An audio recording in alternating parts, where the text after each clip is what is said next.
আসসালামু আলাইকুম।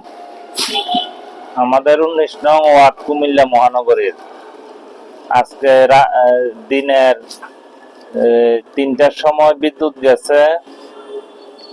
আর এখন বাজে রাত্র প্রায় কয়টা বাজে দেখি, 10টা বাজার 10 মিনিট বাকি। তো তার মাঝেও আবার আসছে, একবার আসে আবার যায়, একবার আসে আবার যায়, প্রায় 3বারের মতো আসছে আবার গেছে। তো ভাই এই অবস্থা হইলে তো আর এই যন্ত্রণা ভালো লাগে না ভাই।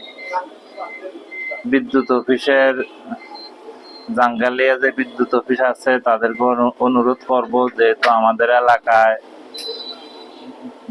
বিদ্যুতে এত ডিস্টার্ব দেয়, একটু আপনারা এগুলা খেয়াল করে দেখেন কোন জায়গায় কোন সমস্যা। তো আপনারা যদি সম্ভব না হয় আমাদেরকেও জানান, যদি বলে তার উপরে গাছ আছে, গাছপালা কাটতে কোনো সমস্যা হয় তাহলে আমরা এলাকাবাসীরও জানান, তারপরও আমরা এই যন্ত্রণাটা দিয়েন না। তো রাখি, আসসালামু আলাইকুম।